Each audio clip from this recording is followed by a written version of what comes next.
For the past 6 months, I have been relentlessly stalked by someone I dated for only a month. The harassment began with incessant phone calls and messages, escalating to threats against my life and appearances outside my home.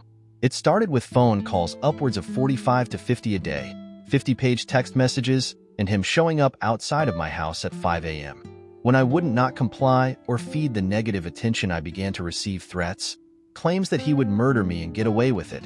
All he would have to do is flee the country, telling me he shouldn't have to force me to be his friend or give him another chance or else. Every time I blocked his number from contacting me, he would then call me from different ones, try and pretend to be other people or have his friends, or sometimes even random strangers he'd ask on the street. I once scared an unsuspecting guy half to death after informing him that the person who had just told him to call me was actually stalking me, and I sent him proof. He ended up calling the police on him. He fled, of course. After about 2 months of that, I was evicted from my apartment building due to my neighbors no longer feeling safe because of his looming presence. I then applied for and was granted a TPO. A few days afterwards, I received a picture message of the note the sheriff civil had left on the door of my stalkers, then residents, with a message taunting me that what you are trying to do was stupid and a restraining order is just a piece of paper. So ultimately, he just ended up avoiding the process server, and simple as that. I was not being protected at all. May 31st of this year, I relocated. This did not deter my stalker. He vowed to find wherever I moved to and threatened that if he couldn't find me, he would be able to find my family, and then proceeded to send me a map of my mother's home whom he had never met. I received a message from a woman claiming to be my former landlord, letting me know that I owed a balance on my account, and to avoid late fees I needed to pay the amount, which I could do with the link provided in the message. Turns out it was my stalker pretending to be a woman, and the link turned out to be a tool used to grab the user's IP address when they clicked the link. Upon this discovery, I changed my phone number and began to systematically dismantle any trace of an online presence I once had. This action only seemed to anger him, and before deleting the profiles outright, I would attempt to block him from contacting me. Each and every time I blocked one, he simply created a new one and proceeded to contact me as if nothing had happened. 12 different Reddit accounts, 9 different Tumblrs, 10 different Instagrams, 3 Meetup accounts, 4 Facebooks, with which he changed his location to that of my hometown and proceeded to add nearly everyone from my graduating class in high school, and even 3 Duolingo accounts in MySpace. Yes, MySpace. I then received an empty package from him addressed to my former residence with the declaration: address correction requested. Do not forward.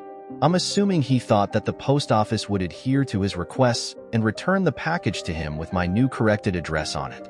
Mid-July, he created a profile using my photos and likeness to threaten my family. When I didn't respond, he proceeded to post semi-nude pictures of me on the profile in an attempt to blackmail me into speaking with him. I did not, and contacted Twitter to report the account and have it removed, which they eventually did. On August 21st, 2014, I awoke around 8 p.m. to vigorous knocking and ringing of my doorbell. I look out my window to see who it is, and I was horrified to see my stalker there. I called the police, and of course, he fled once again. Over 7 separate police reports filed.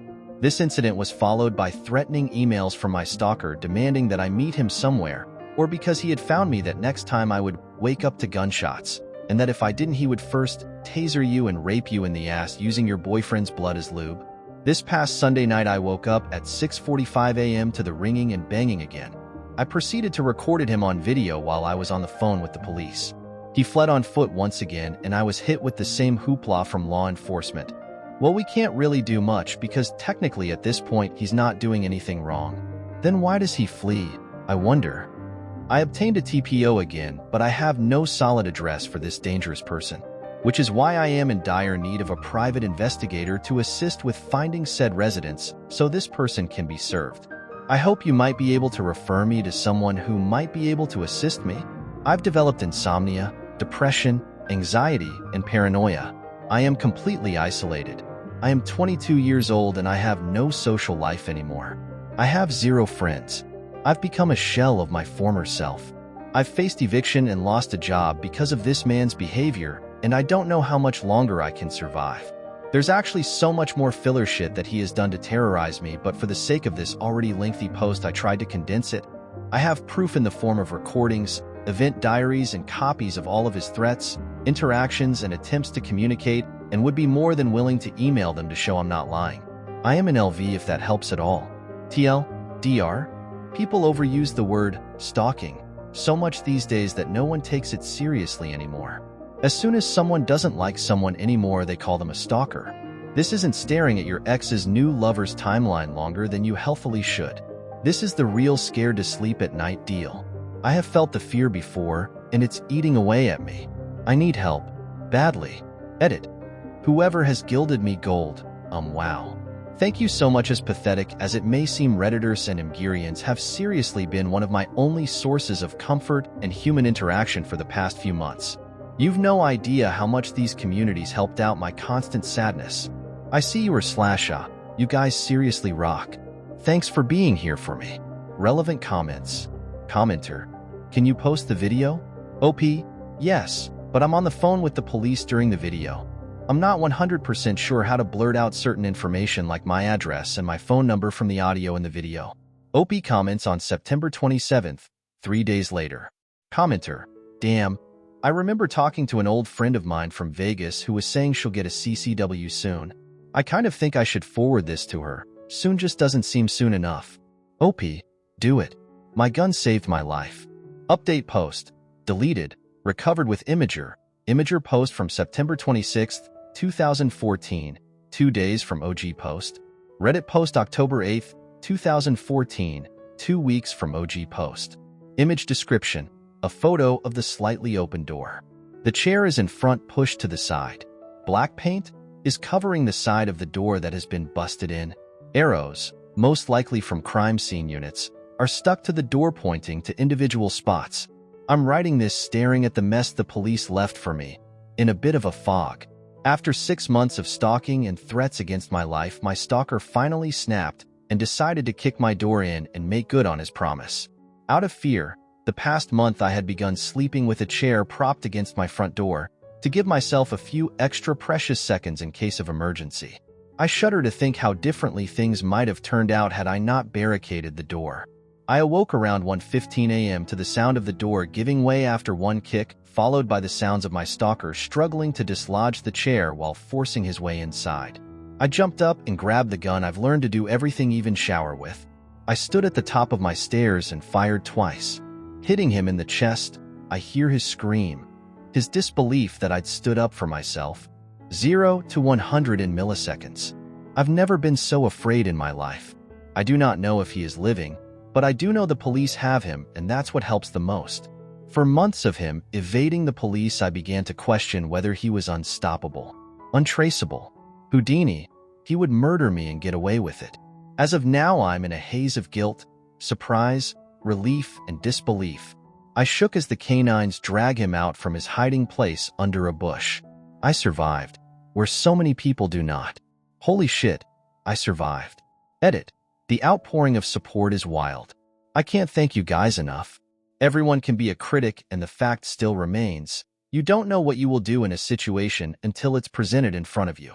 Those who believe there was other things to be done have never had someone tell you that you no longer deserve to draw breath and mean it. And for the should have fired a warning shot, folks. There are no warning shots. A gun is a deadly force. You only pull that trigger if you are in fear for your life and all other methods of deterring are gone. When he kicked my door in, there was no longer a deterrent preventing harm. Warning shots are dangerous and could hurt the unintended. This is not a Wild West movie. That's what responsible gun ownership is. I'll update once things have calmed down a bit, I promise. I'll write back to everyone, and after being isolated for so long, anyone who wants to be friends, I am always accepting those. October 2nd, 2014. Las Vegas, Nevada. A woman shot her stalker after he kicked in her back door. She had been living in fear, showering with a gun, and propping a chair up against her door for just this sort of situation. Her post to Reddit made the story go viral. She writes, "I'm writing this staring at the mess the police left for me, in a bit of a fog. After 6 months of stalking and threats against my life, my stalker finally snapped and decided to kick my door in and make good on his promise. Out of fear, the past month I had begun sleeping with a chair propped against my front door to give myself a few extra precious seconds in case of emergency. I shudder to think how differently things might have turned out had I not barricaded the door. Police say former boyfriend Douglas Eugene Jackson, 22, kicked in her door at around 1 a.m. last Friday. I awoke around 1:15 a.m. to the sound of the door giving way after one kick, followed by the sounds of my stalker struggling to dislodge the chair while forcing his way inside. I jumped up and grabbed the gun I've learned to do everything, even shower with. I stood at the top of my stairs and fired twice. Hitting him in the chest, I hear his scream. His disbelief that I'd stood up for myself, said the victim in a blog post. KVVU-TV reports that Jackson left the scene and tried to hide in some bushes. Police dogs quickly found the stalker. He was treated for his injuries at University Medical Center of Southern Nevada. Jackson now faces charges of home invasion and aggravated stalking. For months of him evading the police, I began to question whether he was unstoppable, untraceable. Houdini, he would murder me and get away with it. As of now, I'm in a haze of guilt, surprise, relief, and disbelief. I shook as the canines drag him out from his hiding place under a bush. The victim writes in a post to Imager. The victim does not wish to be identified, has saved many threatening texts and social media posts from her stalker. She says he forced her to move, obtain a restraining order, and acquire a license to carry a concealed weapon. The victim followed up with a note. The outpouring of support is wild. I can't thank you guys enough. Everyone can be a critic, and the fact still remains. You don't know what you will do in a situation until it's presented in front of you. Those who believe there was other things to be done have never had someone tell you that you no longer deserve to draw breath and mean it. And for the should have fired a warning shot, folks. There are no warning shots. A gun is a deadly force. You only pull that trigger if you are in fear for your life and all other methods of deterring are gone. When he kicked my door in, there was no longer a deterrent preventing harm. Warning shots are dangerous and could hurt the unintended. This is not a Wild West movie. That's what responsible gun ownership is. Daily Mail has an article on the case, along with text evidence submitted by OOP here. Update on case in 2020. Article, text copied below, 6 years later. Editor's note. This is 6 years after the original events, but is the same man. He did this to a different woman in 2019. While on parole, they refer to OOP as the former girlfriend in Las Vegas, even though she only went on 2 dates with him. Reno, Nevada, AP. A Nevada man has been sentenced to 15 years in prison after pleading guilty to stalking a female acquaintance while on parole for a similar crime that happened in Las Vegas. The Washoe County District Attorney's Office in Reno announced the sentence for 28-year-old Douglas Eugene Jackson on Friday. Jackson was arrested in Florence, Arizona in January and pleaded guilty to the aggravated stalking charge in July. According to prosecutors, an investigation by the Sparks Police Department determined Jackson had sent numerous threatening text messages to a woman over several months in 2019. The texts included threats against the woman's dog and property. He also called the woman's family and friends in an effort to get information about her. At the time of the threats, Jackson was on parole for stalking a former girlfriend in Las Vegas. That woman ended up shooting him at her home. Editor's note, this was OOP in 2014. He served about 5 years in prison after OOP shot him per the https://of-desearched.doc.nv.gov website. If you search his name, his details come up. According to the District Attorney's Office, Prosecutor Travis Lucia sought a maximum sentence because of the terrifying nature of Jackson's conduct, which came after only a month on parole for the previous crime. Jackson was living in Washoe County at the time of the threats but had no steady address. In 2023, a woman on TikTok claimed to be the OOP from 2014. There was an article written about that here. Text copied below September 20th, 2023, 9 years later. Deja Washington was 22 years old when she agreed to go on a date with a man. After the second date, she decided she wasn't really feeling it and told him. In a post to TikTok, she has since revealed how just 3 weeks of knowing the man turned into her being stalked for a whopping 7 months. In a video uploaded to her TikTok account, u/Dacia Doesit, Washington says she had a lot of other stuff going on at the time and explained this to her date, who said it was okay. Washington walked away from the connection thinking everything was fine. But a month and a half later, and the date had very much changed his tune. Camera TikTok /u/user.